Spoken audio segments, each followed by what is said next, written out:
저는 늘 세상에서 버려진 아이였어요.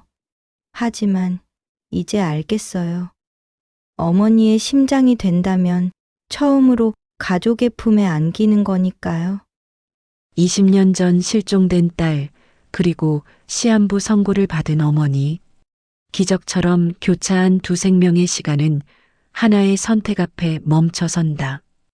의사로서 수많은 생명을 살려온 남자, 그러나 정작 자신의 아내를 구할 수 없는 절망 속에서 그는 운명처럼 다시 나타난 딸을 마주한다. 서울대학병원 심장내과 과장실의 창문으로 스며드는 늦가을 햇살이 한도연의 책상 위를 비추고 있었다. 그러나 그 따스한 빛은 그의 얼어붙은 심장까지는 닿지 못했다. 손에 쥔 아내 윤혜진의 차트가 떨리고 있었다. 페이지마다 적힌 수치들이 매정하게 선고하고 있었다. 희귀 심장질환 말기 단계, 예상 수명 3에서 6개월. 불가능해. 도연은 차트를 책상에 내려놓으며 중얼거렸다. 그동안 수많은 환자들의 생명을 구해온 자신이었다. 심장이식 수술의 권위자로 불리며 절망적인 상황에서도 기적을 만들어내는 의사로 정평이 나 있었다. 그런 그가 정작 가장 사랑하는 사람 앞에서는 한없이 무력했다. 휴대폰이 울렸다. 혜진에게서 온 문자였다. 여보, 오늘 저녁 뭐 먹을까요? 당신이 좋아하는 된장찌개 끓여 놓을게요. 평범한 일상의 메시지였지만 도연의 가슴을 더욱 아프게 만들었다. 혜진은 아직 자신의 상태를 모르고 있었다. 도연이 차마 말할 수 없었던 것이다. 과장님, 들어가도 될까요? 문을 두드리는 소리와 함께 동료 의사 김진우의 목소리가 들렸다. 도연은 서둘러 차트를 서랍에 넣고 문을 열었다. 사모님 검사 결과 어때요? 진우가 조심스럽게 물었다. 최악이야. 도연의 목소리는 쉬어 있었다. 이제 이식만이 유일한 희망이야. 진우는 잠시 말을 잇지 못했다. 그도 혜진을 잘 알고 있었다. 병원 직원들 사이에서 천사 같은 사모님으로 통하는 그녀였다. 항상 따뜻한 미소로 모든 일을 대하고 도연이 힘들어할 때마다 묵묵히 곁을 지켜준 사람이었다. 이식 대기자 명단은요? 이미 등록했어. 하지만 알다시피 도연은 말끝을 흐렸다. 심장이식용 장기를 구하는 것이 얼마나 어려운 일인지 누구보다 잘 알고 있었다. 더욱이 혜진의 혈액형은 RH-AB형으로 더욱 희귀했다. 그날 밤 도연은 혜진 옆에 누워 그녀의 고른 숨소리를 들으며 밤을 지새웠다. 20년 전 잃어버린 딸 은서의 기억이 떠올랐다. 만약 은서가 살아있다면 지금 28살이 되었을 것이다. 아이를 잃은 후 혜진의 마음은 더욱 여려졌고 도연은 그런 아내를 지키기 위해 모든 것을 걸고 살아왔다. 이제 그마저 잃을 수도 있다는 현실 앞에서 그는 절망했다. 며칠 후 이른 아침 도연의 휴대폰이 요란하게 울렸다. 장기이식센터에서 온 전화였다. 과장님, 급한 연락 드려요. 사모님에게 적합한 기증자가 나타났습니다. 도연은 잠에서 깨어나며 전화를 받았다. 정말인가요? 네, 혈액형과 조직적 합성 모두 완벽하게 맞습니다. 지금 병원으로 오실 수 있나요? 도연은 서둘러 병원으로 향했다. 아직 잠들어 있는 혜진에게는 나중에 알리기로 했다. 희망이 생겼다는 기쁨과 동시에 누군가의 죽음으로 이루어지는 기적이라는 착잡함이 교차했다. 이식센터에 도착한 도연은 담당 코디네이터로부터 기증자 정보를 전달받았다. 서류를 받아든 순간 그의 손이 멈췄다. 기증자의 이름란에 적힌 서은서라는 세 글자가 눈에 들어왔다. 이게 도연은 서류를 다시 자세히 들여다봤다. 나이 28세, 혈액형 RH-AB, 사망 원인은 교통사고, 그리고 출생질환에는 미상이라고 적혀 있었다. 하지만 의심의 여지가 없었다. 희귀한 혈액형과 이름, 그리고 나이까지 모든 것이 일치했다. 이분에 대해 더 자세한 정보를 알 수 있을까요? 도연의 목소리가 떨렸다. 고아원 출신으로 알려져 있습니다. 그동안 사회복지사로 일하고 계셨고요. 가족은 없는 것으로 파악됩니다. 도연은 서류를 꽉 쥐었다. 20년 전 사라진 딸이 이제 성인이 되어 자신 앞에 나타났다. 그것도 아내의 생명을 구할 기증자로. 운명의 장난인지 기적인지 알 수 없었다. 혹시 이분의 과거 기록을 더 찾아볼 수 있을까요? 개인정보 보호 때문에 제한이 있습니다만 과장님께서 직접 요청하신다면 가능할 것 같습니다. 도연은 서둘러 병원 기록 보관소로 향했다. 손끝이 떨리는 것을 억누르며 검색을 시작했다. 몇 시간의 수색 끝에 그는 결정적인 단서를 찾아냈다. 은서가 처음 고아원에 입소한 날짜는 20년 전 10월 15일. 바로 딸이 실종된 다음 날이었다. 더욱 놀라운 것은 입소 당시 기록이었다. 신원불명의 아동, 추정 나이 7에서 8세, 말을 하지 않음, 외상으로 인한 기억상실 추정. 그리고 메모란에는 이렇게 적혀 있었다. 아이가 계속 엄마 아빠라고 부르며 울고 있음. 또한 자신의 이름으로 추정되는 은서라는 단어만 반복적으로 중얼거림. 해당 이름으로 등록. 도연은 그 자리에 주저앉았다. 딸이 살아있었다. 그들을 그리워하며 살아있었다. 하지만 이제 그 딸이 떠나려 하고 있었다. 아내를 살리기 위해서. 도연은 병원 옥상으로 올라가 차가운 바람을 맞으며 20년 전 그날을 떠올렸다. 2005년 10월 14일, 가을이 깊어가던 일요일 오후였다. 당시 8살이던 은서는 동네 놀이터에서 친구들과 놀고 있었다. 도연과 혜진은 잠시 장을 보러 나간 사이였다. 고작 1시간도 안 되는 시간이었다. 엄마, 아빠, 금방 올 거야. 혼자 놀지 말고 친구들이랑 같이 놀고 있어. 나가면서 은서에게 한 마지막 말이었다. 하지만 돌아왔을 때 놀이터에는 은서가 없었다. 친구들도 다른 아이들도 은서를 본 사람은 아무도 없었다. 그날 밤부터 지옥 같은 나날이 시작되었다. 경찰에 신고하고 실종자 전단을 붙이고 사설 탐정을 고용했다. 언론에도 호소하고 인터넷에도 올렸다. 하지만 은서는 흔적도 없이 사라져버렸다. 마치 처음부터 존재하지 않았던 것처럼. 혜진은 그날 이후 완전히 달라졌다. 밤마다 은서를 부르며 울었고 아이 옷을 껴안고 잠들었다. 도연도 마찬가지였다. 자신이 더 조심했어야 했다는 자책에 시달렸다. 의사로서 생명을 구하는 일에 더욱 몰두했지만 정작 자신의 딸은 지키지 못했다는 죄책감을 지울 수 없었다. 시간이 흘러 두 사람은 서로의 상처를 보살피며 살아갔다. 다른 아이를 가지려 노력했지만 혜진은 더 이상 임신할 수 없는 몸이 되었다. 은서에 대한 그리움과 죄책감이 그들을 더욱 단단하게 묶어주었지만 동시에 깊은 상처로 남아 있었다. 이제 도연은 기록을 통해 딸의 20년간의 삶을 조각조각 맞춰보고 있었다. 은서는 고아원에서 모범적인 아이로 자랐다. 성적도 우수했고 친구들을 잘 도와주는 아이였다. 하지만 입양되지는 못했다. 나이가 많아질수록 입양 기회는 줄어들었고 은서는 18세까지 고아원에서 생활했다. 고아원 생활기록부에는 이런 내용들이 적혀 있었다. 크리스마스나 명절이 되면 다른 아이들보다 더 슬퍼함, 가끔 창밖을 보며 누군가를 기다리는 듯한 모습을 보임, 자신의 과거에 대해 묻는 것을 극도로 싫어함. 특히 마음 아픈 기록이 하나 있었다.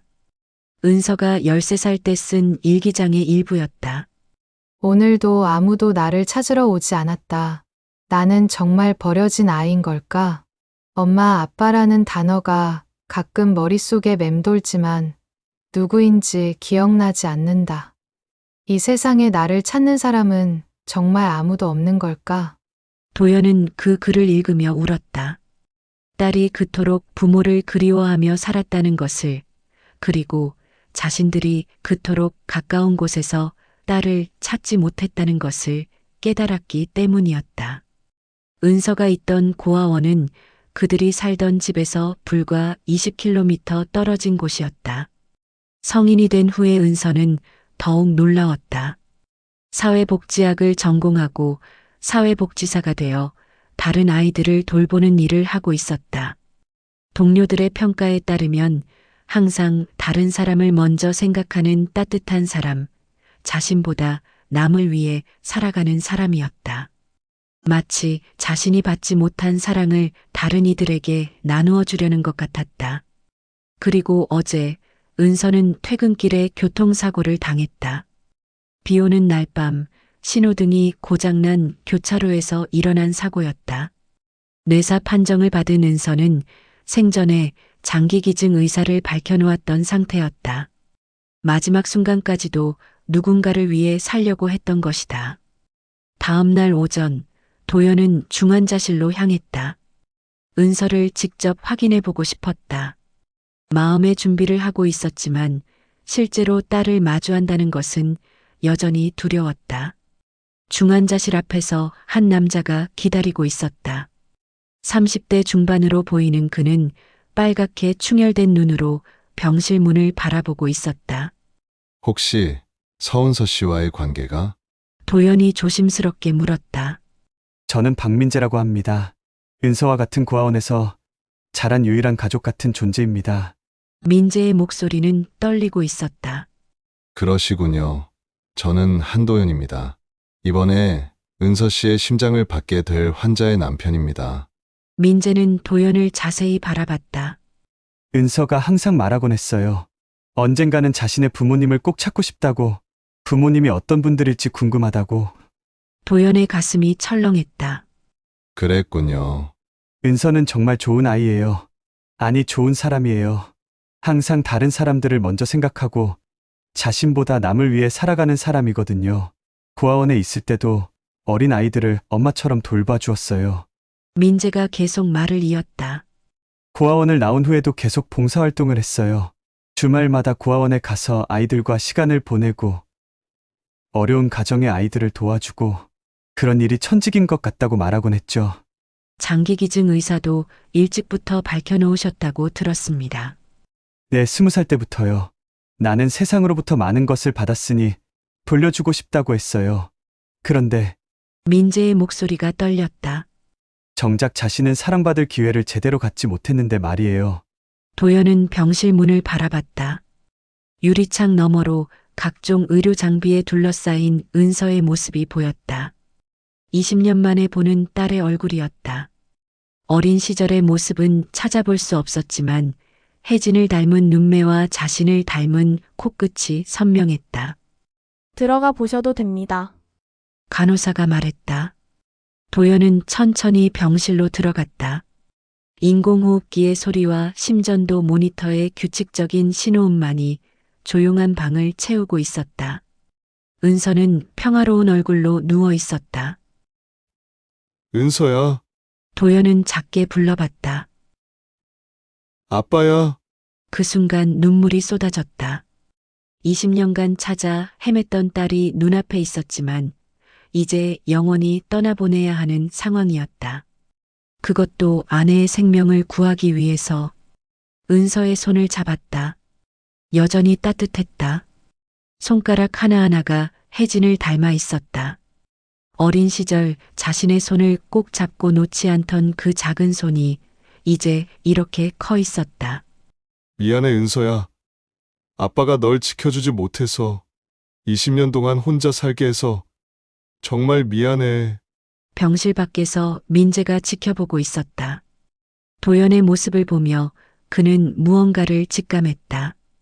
은서가 그토록 찾고 싶어 했던 가족이 바로 여기 있다는 것을.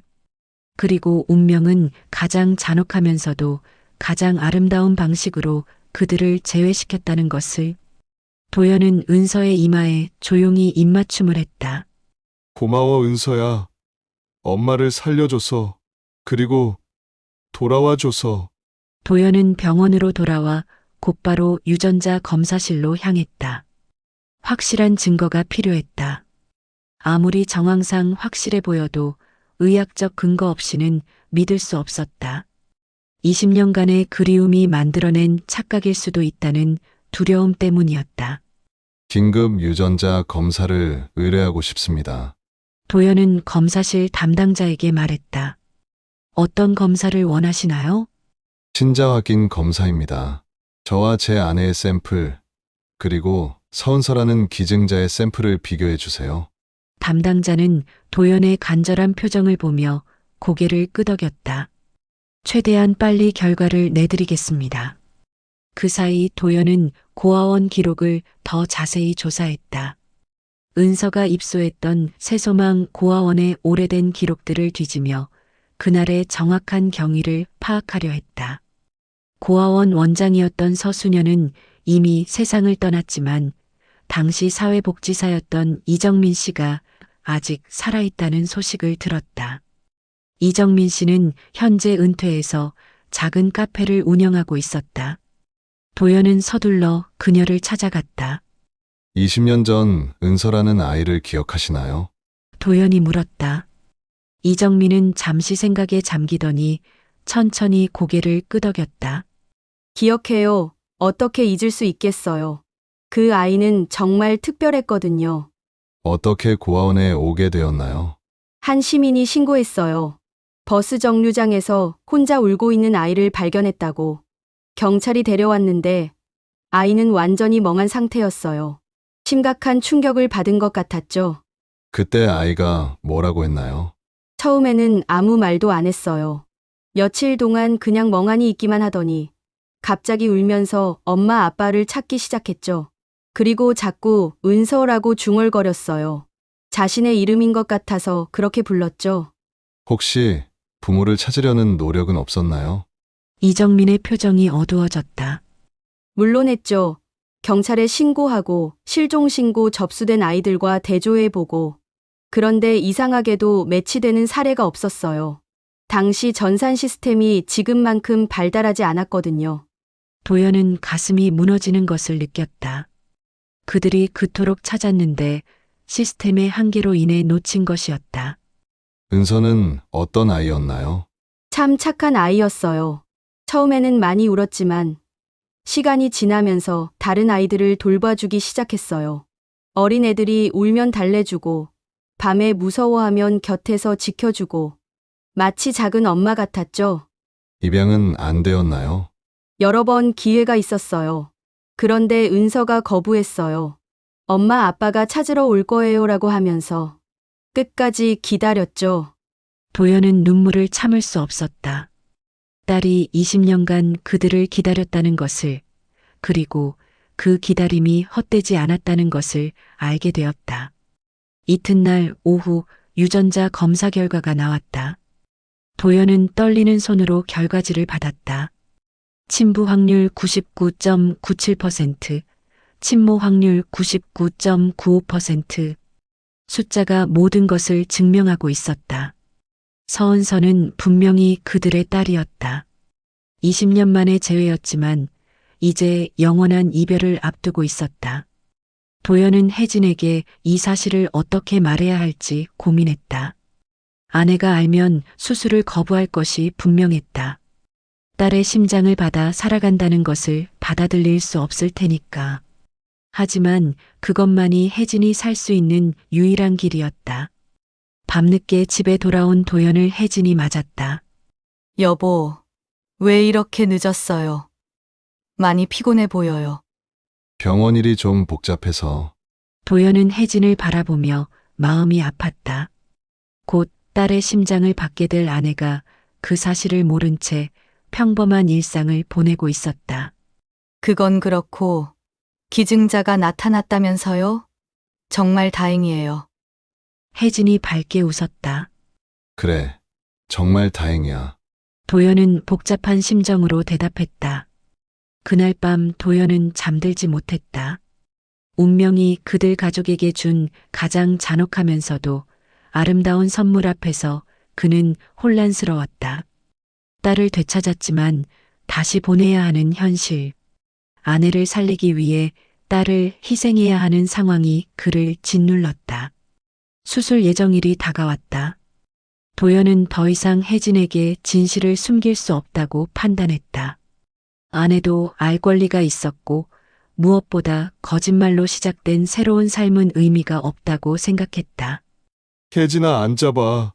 중요한 얘기가 있어. 수술 전날 밤 도연이 아내의 병실에서 조심스레 얘기를 꺼냈다. 혜진은 남편의 진지한 표정을 보며 몸을 일으켜 앉았다. 무슨 일이에요?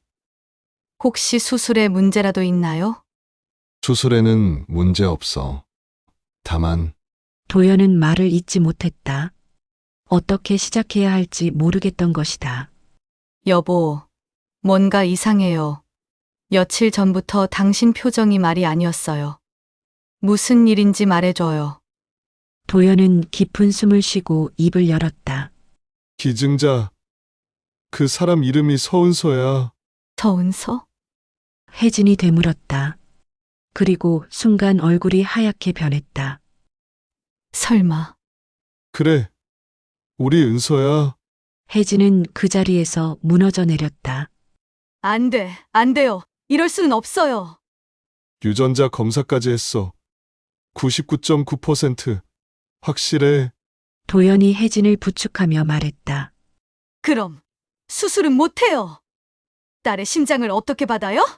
절대 안 돼요. 혜진이 울부짖었다. 혜진아, 진정해. 이게 은서가 원하는 일일 수도 있어. 무슨 소리예요? 우리가 20년 동안 찾지 못해서 혼자 살게 했는데 이제 찾았다고 딸을 죽게 놔둔다는 거예요? 도연은 은서의 생활 기록과 일기장을 혜진에게 보여주었다. 은서는 이미 뇌사 상태야. 우리가 찾았을 때는 이미 늦었어. 하지만 은서가 남긴 기록들을 보면 이 아이는 항상 누군가를 위해 살았어. 마지막까지도. 혜진은 은서의 일기를 읽으며 흐느꼈다. 딸의 20년간의 삶이 그 속에 고스란히 담겨 있었다. 고아원에서의 외로움, 부모에 대한 그리움, 그리고 그럼에도 불구하고 다른 사람들을 위해 살아가려 했던 선한 마음들이 적혀 있었다. 저는 어떻게 살아요? 딸의 희생으로 얻은 생명을 가지고 어떻게 살라는 거예요? 그때 병실 문이 조용히 열렸다. 박민재가 들어와 두 사람을 바라봤다. 죄송합니다. 들으려던 건 아니었는데 은서 부모님이시죠? 혜진과 도연이 고개를 끄덕였다. 제가 은서에게 들은 얘기를 전해드리고 싶어요. 민재가 조심스럽게 말을 시작했다. 은서는 항상 말했어요. 자신이 세상에 존재하는 이유가 뭔지 궁금하다고. 고아원에서 자라면서 늘 생각했대요. 나는 왜 태어났을까? 내 삶의 의미는 뭘까라고. 민재는 계속 말을 이었다. 그런데 사회복지사가 된 후에 깨달았다고 해요. 자신이 받지 못한 사랑을 다른 사람들에게 나누어 주는 것. 그것이 자신의 존재 이유라고. 그리고 장기기증 서약을 할 때도 그런 말을 했어요. 내가 죽더라도 누군가에게 도움이 된다면 그것만으로도 내 삶이 의미 있었다고 할 수 있을 거야. 라고. 혜진이 고개를 들었다. 정말 그런 말을 했나요? 내 은서는 특별한 아이예요. 아니, 특별한 사람이에요. 자신의 아픔보다 남의 아픔을 먼저 생각하고 자신이 받지 못한 것을 남에게 주려고 하는 그런 사람이거든요. 이때 중환자실에서 간호사가 급히 달려왔다. 가족분이시죠? 서은서 환자가 잠깐 의식을 되찾았어요. 뇌사 환자에게 가끔 일어나는 일이긴 하지만 세 사람은 서둘러 중환자실로 향했다. 은서가 희미하게 눈을 뜨고 있었다. 완전한 의식은 아니었지만 주변을 인식하는 것 같았다. 혜진이 은서의 손을 잡았다. 은서야, 엄마야. 은서의 눈동자가 혜진을 향했다. 그리고 입술이 미세하게 움직였다. 소리는 들리지 않았지만 입모양으로 알 수 있었다. 엄마, 은서야, 미안해. 엄마가 널 지켜주지 못해서 20년 동안 혼자 살게 해서 정말 미안해. 은서가 혜진의 손을 약하게 꽉 쥐었다. 그리고 도연을 보며 희미한 미소를 지었다. 마치 괜찮다고 말하는 것 같았다. 민재가 은서에게 가까이 다가갔다. 은서야, 부모님을 찾았어. 내가 그토록 찾던 부모님이야. 은서의 눈에 눈물이 고였다. 그리고 입을 움직여 무언가 말하려 했다. 혜진이 귀를 가까이 대자 은서의 희미한 목소리가 들렸다. 엄마, 이제 찾으셨네요. 저는 괜찮아요. 엄마 곁에 있을 수 있어서 행복해요.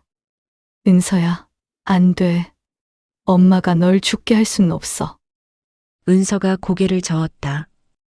엄마, 저는 평생 어디에도 속하지 못했어요. 하지만 이제 엄마 안에서 영원히 함께할 수 있어요. 그것만으로도 충분해요. 은서의 목소리는 점점 약해졌지만 그 의지는 확고했다. 제 삶의 이유를 이제 알겠어요. 엄마를 살리는 것. 그것이 제가 태어난 이유예요. 혜진은 은서의 손을 꽉 쥐고 울었다. 딸의 마지막 말이 자신을 향한 사랑의 표현임을 알았다. 그리고 이것이 은서가 선택한 삶의 완성임을 깨달았다. 고마워, 은서야. 정말 고마워. 그리고 미안해. 정말 미안해. 미안하다. 내 아가. 혜진이 속삭였다. 은서는 마지막으로 환한 미소를 짓고 눈을 감았다. 의식을 잃었지만 그 얼굴에는 평화로운 표정이 떠올라 있었다. 수술 당일 새벽 5시 병원은 긴장감으로 가득했다. 최 교수를 중심으로 한 심장이식팀이 수술 준비를 마쳤다. 도연은 수술복을 입고 있었지만 이번만은 집도의가 아닌 보호자의 입장이었다. 한 과장님, 괜찮으십니까? 최 교수가 걱정스럽게 물었다. 해야 할 일입니다, 교수님. 도연의 목소리는 떨렸지만 결의에 차 있었다. 수술실에서는 2개의 수술이 동시에 진행되었다. 한쪽에서는 은서의 심장을 적출하는 수술이, 다른 쪽에서는 혜진의 병든 심장을 제거하는 수술이 이루어졌다. 도연은 유리창 너머로 그 모든 과정을 지켜봤다. 기증자 심장 적출 완료. 수술팀의 목소리가 들렸다. 도연은 그 순간을 잊을 수 없을 것이다. 은서의 심장이 차가운 보존 용액 속에서도 여전히 붉은색을 유지하고 있었다. 20년간 딸의 가슴 속에서 뛰었던 그 심장이 이제 아내의 가슴 속에서 새로운 생명을 시작하려 하고 있었다. 환자 준비 완료. 이식을 시작하겠습니다. 최 교수의 손길은 여전히 정확하고 안정적이었다. 수십 년간의 경험이 만들어낸 예술 같은 수술 실력이었다. 도연은 그 모습을 보며 자신도 모르게 기도했다. 딸의 마지막 선물이 헛되지 않기를, 아내가 무사히 살아나기를 간절히 빌었다. 문압 시작합니다.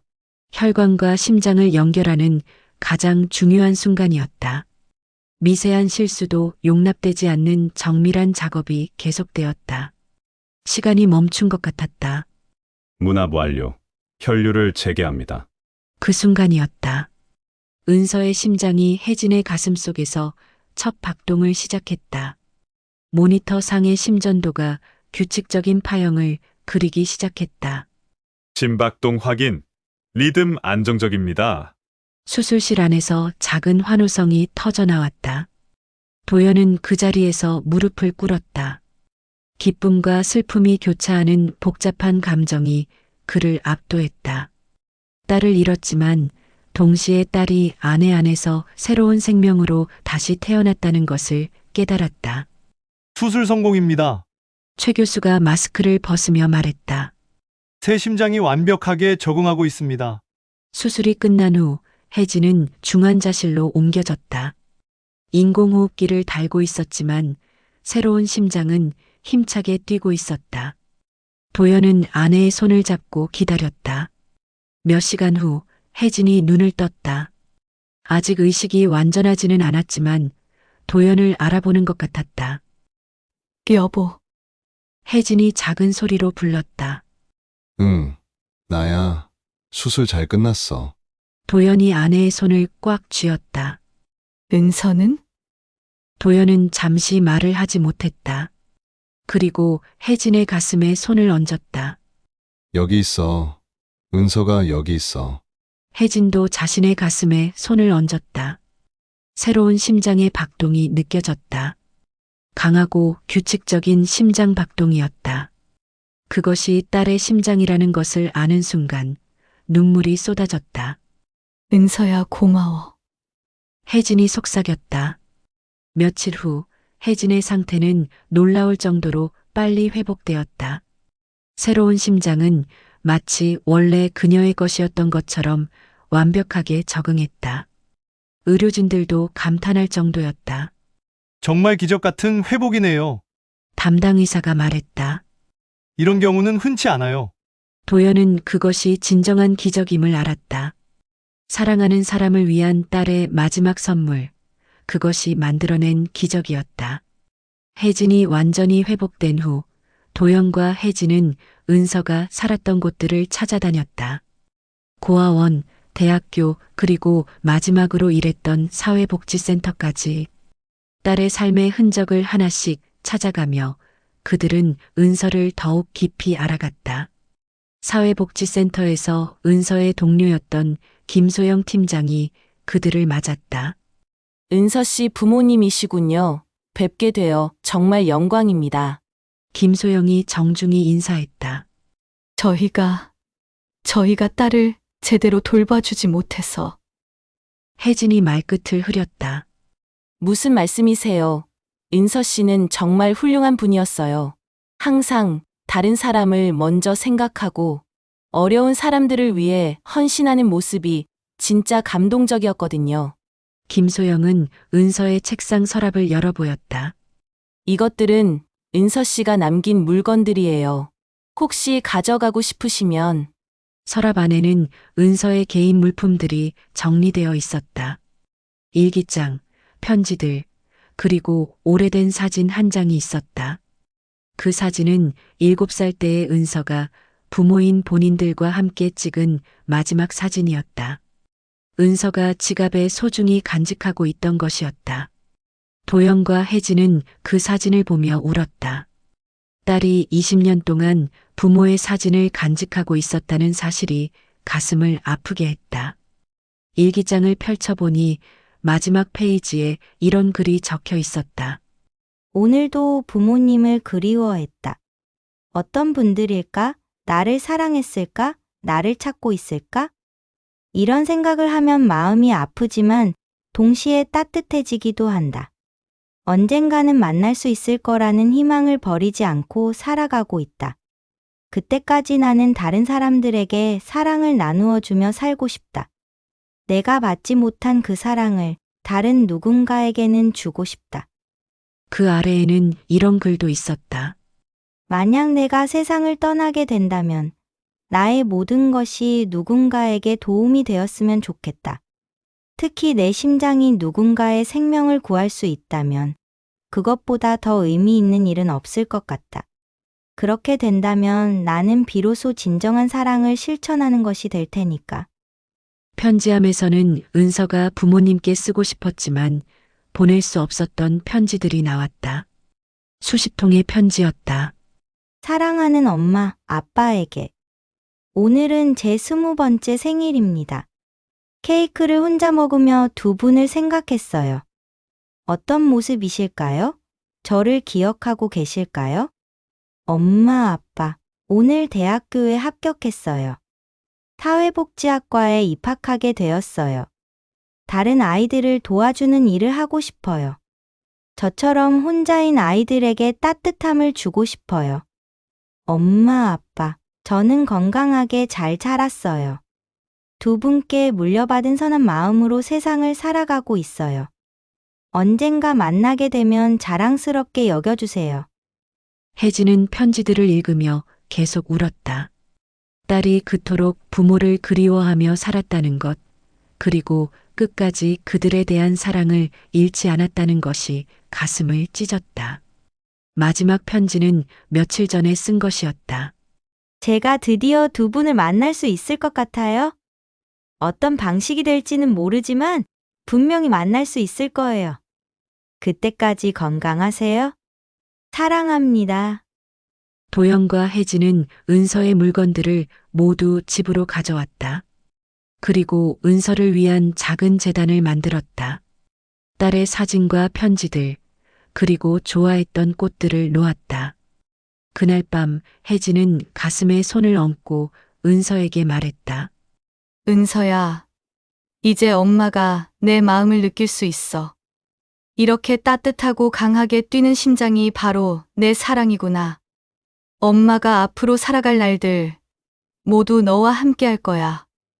도연도 아내 곁에 앉아 혜진의 가슴에 귀를 기울였다. 은서의 심장 소리가 들렸다. 규칙적이고 힘찬 심장 박동이었다.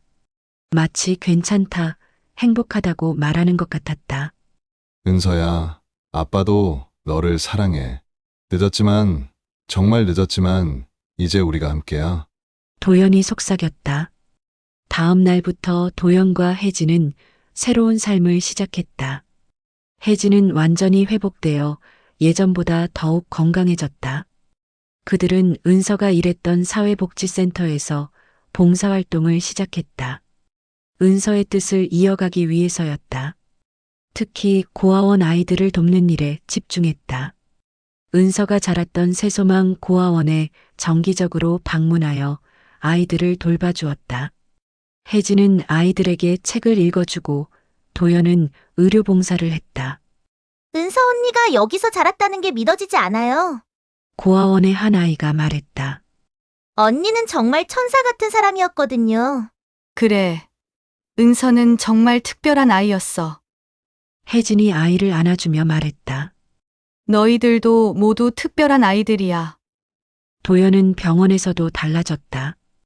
더 이상 냉철하기만 한 의사가 아니었다. 환자들을 대할 때 더욱 따뜻하고 인간적인 모습을 보였다. 특히 심장 이식을 기다리는 환자들에게는 각별한 관심을 기울였다. 과장님이 많이 달라지셨네요. 동료 의사가 말했다. 예전보다 훨씬 따뜻해지신 것 같아요. 사람은 변하는 거야. 특히 사랑하는 사람을 통해서 말이지. 도연이 미소를 지으며 대답했다.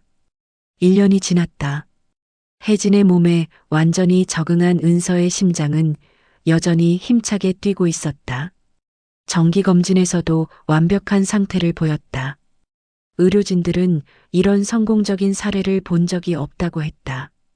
은서의 기일이 되던 날, 도연과 혜진은 은서가 묻힌 추모공원을 찾았다. 하얀 꽃들과 은서가 좋아했던 책들을 가져갔다. 은서야, 엄마 아빠가 왔어. 혜진이 묘비 앞에 꽃을 놓으며 말했다. 딸아, 고마워. 내 덕분에 엄마가 건강하게 살고 있어. 그리고 내 덕분에 우리가 더 좋은 사람이 되었어. 도연이 말했다. 그들은 은서의 묘 앞에서 오랜 시간을 보냈다. 딸에게 지난 1년 동안의 이야기를 들려주었다. 고아원 아이들 이야기, 병원에서의 일들, 그리고 은서의 친구들과의 만남에 대해서. 우리가 은서의 뜻을 잘 이어가고 있는지 모르겠어. 혜진이 말했다. 그때 바람이 불어왔다. 따뜻하고 부드러운 바람이었다. 마치 은서가 대답하는 것 같았다. 잘하고 있어요, 엄마, 아빠. 집으로 돌아오는 길에 혜진이 말했다. 여보, 우리 아이를 입양하면 어떨까요? 도연이 놀란 표정을 지었다. 입양? 네. 고아원에 있는 아이들 중에서 은서가 우리에게 새로운 사랑을 가르쳐 준 것 같아요. 이제 우리도 누군가에게 그 사랑을 나누어 줄 때가 된 것 같아요. 도연은 아내의 제안에 깊이 공감했다. 좋은 생각이야. 은서가 좋아할 것 같아. 며칠 후 그들은 새소망 고아원을 다시 찾았다. 이번에는 봉사가 아닌 다른 목적으로였다. 원장 수녀와 진지한 대화를 나누었다. 입양을 원하시는군요. 원장 수녀가 말했다. 어떤 아이를 생각하고 계신가요? 특별한 조건은 없어요. 다만 정말로 가족이 필요한 아이였으면 좋겠어요. 혜진이 말했다. 원장 수녀는 한 아이를 소개했다. 8살 민지라는 여자아이였다. 3년 전 부모를 잃고 고아원에 온 아이였다. 처음에는 마음을 열지 않았지만 은서가 특별히 돌봐주었던 아이였다. 은서가 그 아이를 정말 예뻐했어요. 마치 진짜 동생처럼 돌봐주었거든요. 원장 수녀가 설명했다. 도영과 혜진은 민지를 만났다. 수줍음이 많은 아이였지만 눈빛이 맑고 순수했다. 혜진이 아이에게 다가갔다. 은서 언니 아는 분이에요? 민지가 작은 소리로 물었다. 응. 은서 언니를 정말 사랑하는 사람이야. 그리고 은서 언니가 민지를 많이 사랑했다는 것도 알고 있어? 민지의 눈에 눈물이 고였다. 은서 언니가 보고 싶어요. 혜진이 민지를 안아주었다.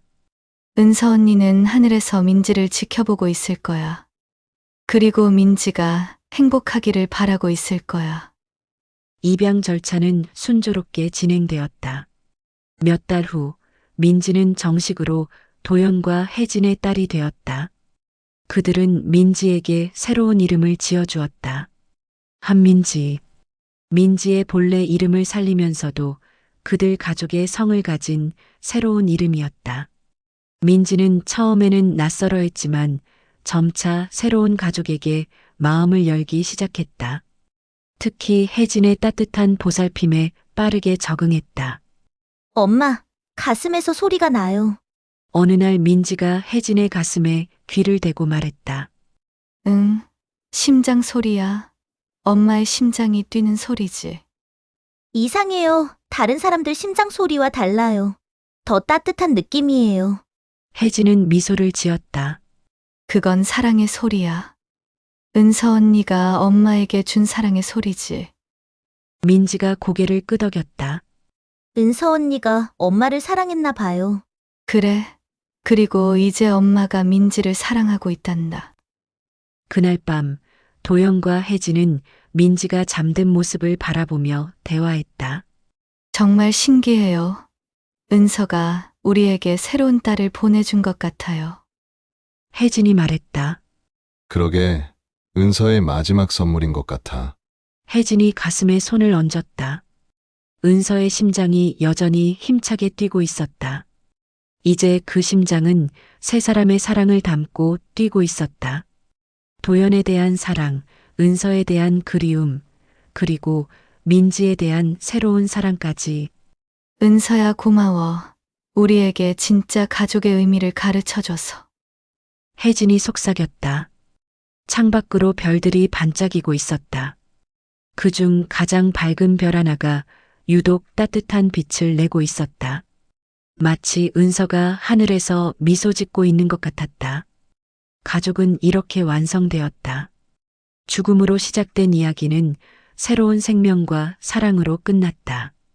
은서의 심장은 계속 뛰고 있었고 그 심장이 만들어내는 사랑의 이야기는 영원히 계속될 것이었다.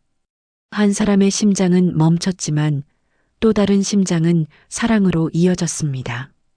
가족은 피로만 이어지는 것이 아니라 서로를 위해 내어줄 수 있는 희생으로 완성되는지도 모릅니다. 오늘의 이야기가 여러분의 마음에도 작은 울림이 되었길 바랍니다. 울림이 있으셨다면 구독과 좋아요로 함께 해주세요. 더 많은 삶의 이야기를 전해드릴 수 있습니다. 오늘도 시청해 주셔서 감사합니다.